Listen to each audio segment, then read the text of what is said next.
చూసారా, ఇవి చాక్లెట్ ఇంకా రసమలై మోదకాలు అనమాట. చాలా ఈజీగా ఇంట్లోనే చేసుకోవచ్చు, చాలా టేస్టీగా ఉంటుంది. ఇంకా వినాయక చవితి వస్తుంది కాబట్టి మీరు చక్కగా ఇవి చేసుకొని మీరు తిని మీ పిల్లలకి కూడా పెట్టవచ్చు. ఇంకా పన్నీర్ని నేను 200 గ్రాములు తీసుకున్నాను. మీరు పాల నుంచి ఇంట్లో పన్నీర్ తీసినా ఇంకా మంచిదే. సో ఇప్పుడు కొంచెం నెయ్యి వేసుకొని ప్యాన్ వేడెక్కాక ఈ పన్నీరు, ఆ తర్వాత ఏమొచ్చి దీనికి హాఫ్ కప్పు పంచదార పొడి, హాఫ్ కప్పు మిల్క్ పౌడర్ అనమాట. నేను తీపిగా ఉన్న మిల్క్ పౌడరే వాడుతున్నాను. మొత్తం కలిపి బాగా దగ్గరికి తెచ్చుకోవాలన్నమాట.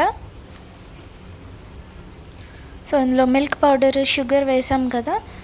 ఇప్పుడు ఒక హాఫ్ కప్పు పాలు వేస్తున్నాం. ఆల్రెడీ మరగబెట్టి నేను చల్లార్చిన పాలు ఇవి.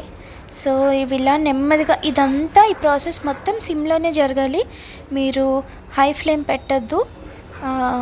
హై ఫ్లేమ్ పెడితే చాలా ఈజీగా అంటేస్తుంది, ఫాస్ట్గా మాడిపోతుంది. ఇప్పుడు కొన్ని పాలలో కుంకుమ పువ్వులు వేసి ఉంచాను, ఆల్రెడీ మరిగించిన పాల్లో. ఆ పాలు ఇప్పుడు పోసుకున్నాను. ఇప్పుడు మంచి కమ్మటి కుంకుమ పువ్వు ఫ్లేవర్ వస్తుంది. ఇంకా రసమలై అంటే ఫస్ట్ మనకి ఆ కుంకుమ పువ్వు, ఆ ఇలాచీ ఫ్లేవర్ తగలాల్సిందే కదా. సో అప్పుడే మనకి ఆ రసమలై తిన్న ఫీలింగ్ కలుగుతుంది. సో ఇది అంతే. సో ఇప్పుడు నేను కొంచెం యాలక్ పొడి వేస్తున్నాను. ఇవి వేయగానే చాలా కమ్మగా అనిపించింది, చాలా టేస్టీగా ఉంది. సో ఇలా అదిగోండి కోవా దగ్గరికి తెచ్చుకునేదాకా అలా నెమ్మదిగా సిమ్లో వెయిట్ చేస్తూ ఉండాలన్నమాట. సో ఇదిగోండి ఇలా ఉండగట్టేసిందంటే ఆ కోవా అయిపోయిందని అర్థం. ఇంకా మోదక్ షేప్లో చేసేసుకోవచ్చు. ఇంకా ఇప్పుడు చాక్లెట్ మోదక్ చేసుకుందాం. కొంచెం గీ వేస్తున్నాను. ఇది నేను మార్కెట్లో తీసుకున్న కోవా, 200 గ్రాముల కోవా తీసుకున్నాను. హాఫ్ కప్ పంచదార వేసాను. ఇంకా ఒక 2 టేబుల్ స్పూన్స్ కోకో పౌడర్ కూడా వేసాను. ఇంకా సిమ్లోని అలా తిప్పడమే. ఒక హాఫ్ కప్పు పాలు పోసి, ఆల్రెడీ ఇందాకట్లాగే కాచి చల్లార్చిన పాలని పోసి ఇలాగా దగ్గరికి కోవా వచ్చేలాగా తిప్పండి. మీకు ఏమూలైనా బాగా పల్చైపోయిందంటే కొంచెం మిల్క్ పౌడర్ వేసుకోవచ్చు. ఇందులో వెనిలా ఎసెన్స్ వేస్తున్నాను మంచి ఫ్లేవర్ కోసం. సో చాక్లెట్ మోదక్లోని వెనిలా ఎసెన్స్ చాలా మంచి ఫ్లేవర్ని ఇస్తుంది. సో చాక్లెట్ మోదక్ చేసేటట్టయితే వెనిలా ఎసెన్స్ కూడా వేస్తే చాలా కమ్మగా ఉంటుంది. ఇదిగోండి ఇది ఇలా దగ్గరకు వచ్చింది, ఇంకా ఉండ కూడా కట్టింది.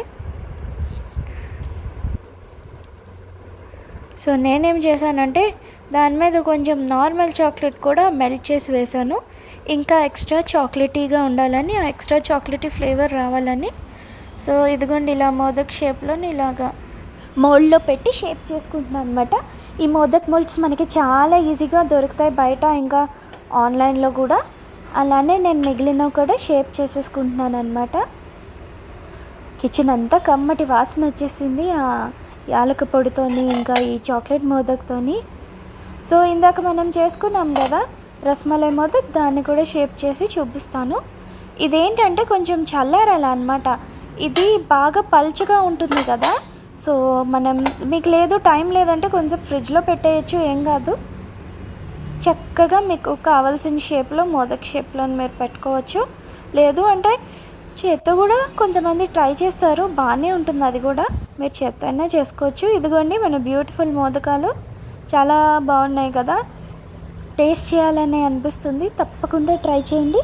చాలా సులువుగా అయిపోయే వంటలే రెండూను. మీరు దేనికి అంత ఎక్కువ కష్టపడక్కర్లేదు, చక్కగా ఫాస్ట్గా అయిపోతుంది. ఇంకా ఇది పిల్లలు ఇంకా పెద్దలు అందరూ ఇష్టపడతారు. ఇంటికి ఎవరు వచ్చినా మీరు ఇది ఇస్తే చాలా ఇంప్రెస్ అవుతారు, ఇంకా చాలా బాగుందని చెప్తారు. సో తప్పకుండా ట్రై చేయండి. చాలా కమ్మగా ఉండే ఈ మోదకుల్ని. Okay, bye.